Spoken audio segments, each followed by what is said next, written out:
This is an acorn, and here are two more. They hold a fascinating secret. Inside each one lives an entire ant colony, complete with a queen, workers, and everything that comes with them. We are going to take a look inside these colonies, and I'm turning these glass boxes into these stunning bioactive vivariums. I'll show you how I did it and if the ants accepted their new homes in this video. Enjoy!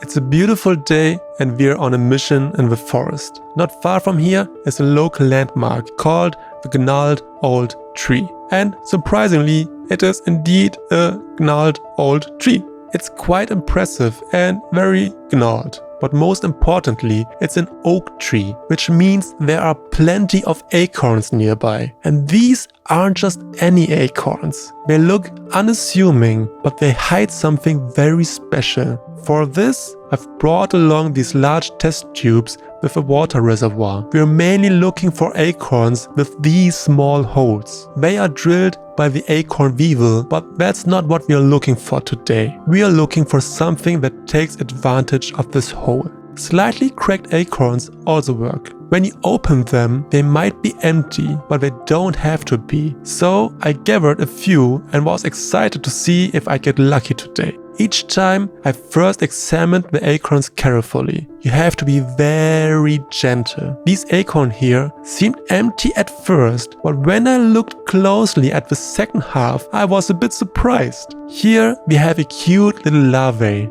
This must be the larvae of the acorn weevil, a very sweet creature, but not what we're looking for. I reassembled the acorn and put it back. Here in the second acorn, we had very good signs right away. There were larvae and movement. That was enough for me to pack up the acorn and examine it more closely at home. Secured with cotton, the acorns will survive the transport just fine. Unfortunately, they break easily, but it's unavoidable. The third acorn made it easier for us, and we got an exciting glimpse without revealing too much right away. This one also goes into a test tube and is coming with me. The fourth acorn seemed empty at first, but if you looked very closely, you could see a few curious antennae and then entire ants, which gave away what we are dealing with. These are ants of the Temnothorax genus, which are so small that an entire colony can fit inside a single acorn. Absolutely fascinating. This acorn is also coming home with me. I still had a few acorns left to check, but one shouldn't be greedy, so I returned them to the forest. I hope that these acorns truly contain colonies with queens, and I said goodbye to the oak tree, thanking it for its help.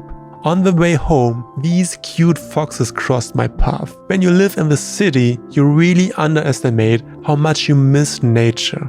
Fascinated by the wood ants and their hills in the area, I finally headed off, eager to begin my project. We start with 3 small mini glass boxes. We seal all the side ports and attach small felt pads to the bottom. This protects the glass when moving them around and shields the ants from disturbing vibrations. Next up is expanded clay. This forms the bottom layer in our vivariums, absorbs excess moisture and slowly releases it again. There are alternatives, but I like the look of expanded clay the best, and it works wonderfully. Given the low height of the enclosure, I'm only adding a thin layer, but since they are also small, that should be fine. The tall vivarium theoretically has more space, but since it also has a narrow width and depth, it's not necessary to use more. In the next step, we take a drainage fleece. This prevents the soil from mixing with the potentially wet clay. This way, we avoid things like root rot and effectively separate the excess moisture from the rest of the setup. I always worry a little that the ants might get past the fleece and nest in the drainage layer. However, this has never happened, and I don't think the ants would feel comfortable in that layer anyway. Of course, I link all the materials I use in the description. Now, we take some forest floor substrate. To this, we add an equal amount of rainforest soil, which has more humus and retains moisture better. In the bowl, there's still a little left over from my last mini forest vivarium with my large wood ants. I'll link that video for you at the end. To our mixture, we add some pieces of bark to get the final forest feel. To all of this, we add some activated charcoal. It has detoxifying properties, removing impurities and toxins from the soil. I mix this all by eye until I feel I have enough mixed in. I use a little distilled water to moisten the mix. This allows us to shape the soil better and the plants will feel at home. It also creates less dust, which I appreciate because I feel like I'm inhaling half of the soil while mixing it. Now I carefully add the soil to the vivariums. We can only use a thin layer here, but I have another trick up my sleeve to work around that. But first, the smallest vivarium. Unfortunately, I can't do much with it, but the challenge of setting up such a tiny vivarium is also part of the fun. With our talus vivarium, it's easier, so I'm adding more soil accordingly. And the fact that I'm digging here has a purpose though. Anyone who saw the mini forest vivarium video might already guess what's coming next. I made this piece of bark flexible with hot steam and pressed it flat. Of course, it's not completely flat, but when you cut it to size, it fits perfectly into our vivarium, imitating a tree trunk, exactly the environment the ants know from nature. And by the way, the fact that I have way too much soil left over will remain our little secret, okay? Now we can get to the critical part. We'll start with the simplest vivarium and add some moss. I collected this in the forest, just like the acorns. If you do this, please collect responsibly. We want to replicate nature, not destroy it. Once the moss was placed, I could experiment a bit more. A few stones, like the ones I saw in the forest, should add some great accents here. To match, I also collected a few twigs, which, when broken up, perfectly into the aesthetic. Then I distribute a few smaller stones. This is trickier than you'd think, as it's easy to throw off a visual balance. Once that's done, I'll place a few pine needles for highlights. Of course, oaks don't have pine needles, but a forest floor without needles just doesn't feel complete. The whole thing then gets a little shower so the moss feels comfortable, and just like that, we've created a beautiful nano-vivarium. The moss looks great and the branches fit perfectly. I don't think you can get much more out of a vivarium of this size. So on to the next challenge. Here we have a nice piece of cork tube. In my mind, this is supposed to imitate a fallen, hollowed out tree. By itself, it looks a bit rough, but in combination, it will be very cool. Of course, we'll also use our beautiful forest moss here again. Since we got it from nature, I can't tell you exactly which species are in it. But now, for the little trick I mentioned, to still make the most of the low height, we'll form a small plateau here with a tree trunk. This gives the whole vivarium more depth and dynamics while still looking natural. We'll round it all off with more moss. Thanks to its properties, moss can always be plugged into suitable pieces without any problems. I'm making sure it has good contact with the ground so it can root well. Next up are a few stones for accents. I want to use these to create a nice transition. But first, this behemoth comes into play. It was too dominant in the front, so it found its final place in the corner. To match, I'll add a few more stones to surround it. For the left side, I sprinkled a few smaller stones over the soil, as if it were a small clearing or path.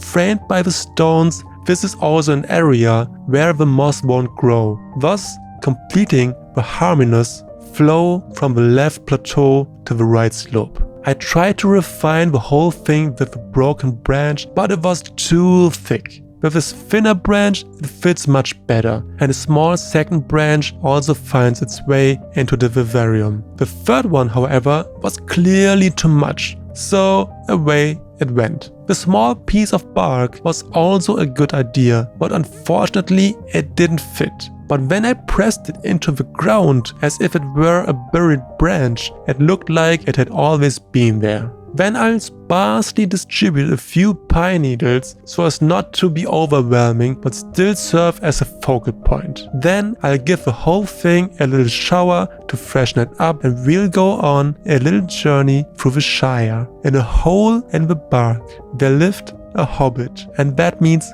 comfort. The bark served as a perfect separation between the plateau and the valley, and being able to look through it was an absolute highlight, made even more mystical by the light falling through the top. The stone sat like a quiet giant in the corner, watching over everything. Our little forecourt concludes the journey wonderfully, and we can calmly move on to the last and trickiest vivarium. Here we have a small but tall vivarium. We have to be particularly creative here, but of course moss is a must. It's a bit harder to place here, but with some delicate tweezer work it works out in the end. But how do we handle the height? That's when I had the idea with the longer branches. I thought the idea of the ants crawling up and down on them was very exciting, and it would be both natural and beautiful to look at. I experimented a bit with the exact branches I should use. This wasn't easy because nature doesn't grow the way we need it to. We have to see what we can use from what nature gives us, but we can shape nature. And while it's possible to saw branches, I'm only doing it here to mark the height. It looks more natural if you break the branches. This way you don't have a strange looking flat edge at the top. And the way this looks here with a fork at the bottom is really pretty. Now, however, a lot of space was already taken, and the rest had to be oriented around what was already there. I also considered replacing the whole thing with a root. However, it looked overwhelming in such a delicate setup, and it didn't harmonize with the forked branch either. A thinner second branch fit much better, and the vivarium looked like it had more open space. To stick with the bark themes, I distributed a few of our bark pieces on the ground, but I was careful not to overdo it and removed some again. Instead, I added a few mini pine cones. They are cute, fit the forest theme, and especially our mini ants. But how about a splash of color in the form of Vitonia albivenus? This mosaic plant has provided me with a small leaf. I hope it can root in the moist moss and feel at home. The conditions are right, and the plant would be small enough for the first while to be housed in the vivarium. And of course,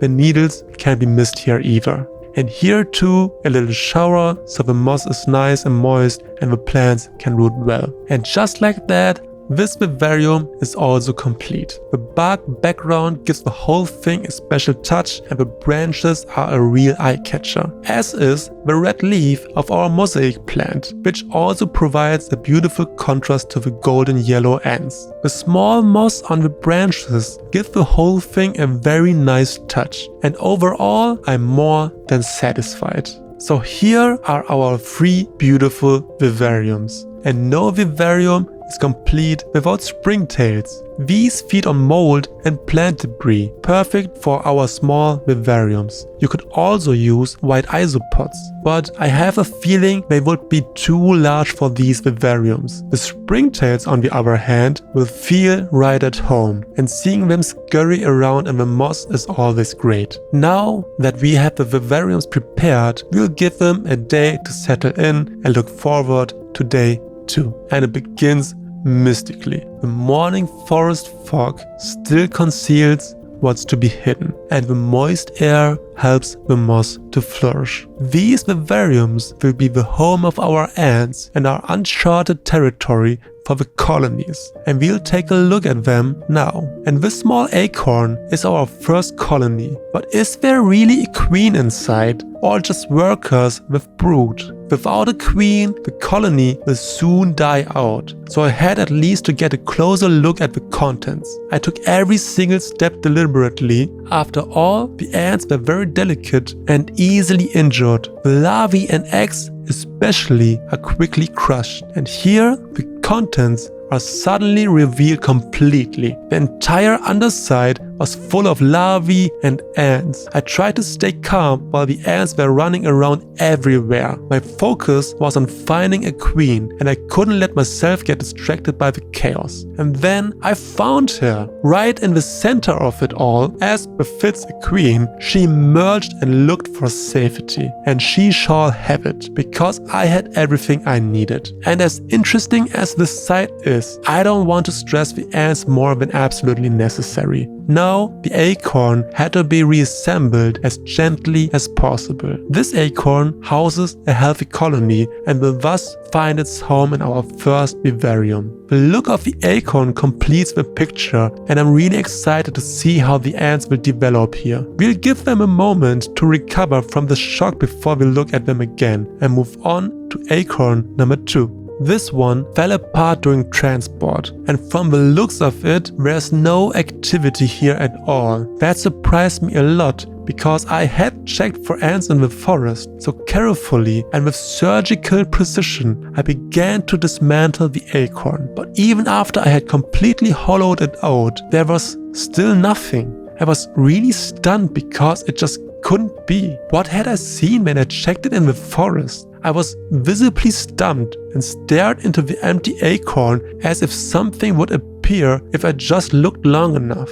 One last thought came to me then, and with a bit more force than I would have liked, I broke a piece out of the acorn and discovered what must be the most hidden colony ever. There was much more going on here than expected, and everything was full of workers, larvae, and eggs. I couldn't see a queen anywhere, but I could hardly imagine such a colony existing without one, and she was probably hidden deeper than I was willing to look. We'll have to have a little faith here. This acorn was also reassembled and found its way into the second vivarium. That wasn't easy, but with 2 hands and a bit of luck, I managed it in the end. This colony hopefully has a queen, but we'll never be sure. Nevertheless, the otherwise shy ants were suddenly very interested in the outside world. Again and again, the small antennae ventured to the edge only to be followed by the rest of the body. But more on that later. After all, we still have a third acorn. This one was intact, yet a bit damaged. Sometimes I'm not sure what damage I caused, what the larvae did, or if the ants might have gnawed and worked on it themselves. Carefully, I looked into the gaps, and you could already get an idea. Here, we immediately found what we were looking for. These larvae are truly gigantic and significantly larger than I expected. I didn't see a queen here either, but I couldn't penetrate further into the acorn without risking damage to several of the sensitive larvae. So we had to have faith in this colony too. But as well fed as this larvae look, my doubts are correspondingly low. Fully assembled, this acorn also goes into our third and final vivarium. Here, nicely on our gravel forecourt. I think this way we can see nicely when the ants run over it, and I was not disappointed. It only took a few seconds for the ants to explore the changed environment. Now you can see again just how tiny the ants really are, but there's something so beautiful and natural about seeing these ants scurry over gravel, needles, and moss that it made me really proud. And here we have them, our little nano-vivariums. In my opinion, absolutely successful and varied. No two are the same, yet they fit together, each with unique characteristics and challenges that highlight what makes them special. And what about the ants? The smallest vivarium is being tirelessly explored. I particularly liked how the branches are used as little highways instead of winding through the moss. It also partly looked as if the workers were dripping from the acorn like golden yellow nectar. Whether it was stone, fern or moss, the ants were clearly in the process of accepting their environment, and a weight was lifted from my shoulders. There was also excitement and curiosity in our tallest vivarium.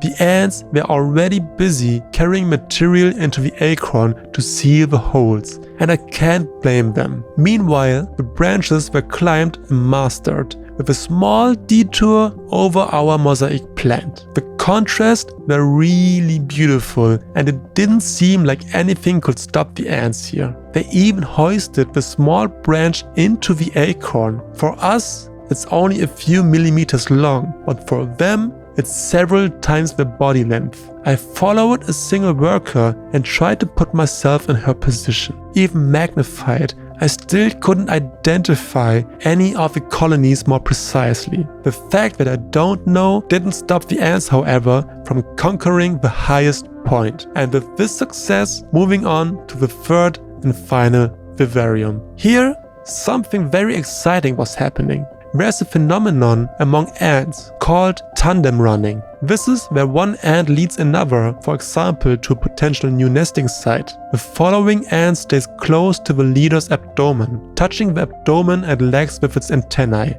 If a follower loses contact, the leader waits and can even release a pheromone to be found again by the following worker. And when I checked the recording, I even noticed a second tandem run down here on the right. I couldn't say where the journey was headed, but something was being planned. I found it particularly great how close you can get to the small ants without disturbing them. They could calmly leave and enter their little acorns and get lost in the moss, which for them is like a jungle, but for us is hardly worth mentioning. They were particularly fond of this moist moss, but you'll find out where their journey leads in another video. For now, I'm satisfied and I hope you are too. The nano-vivariums are a success and will hopefully bring the ants as much joy as they bring to me.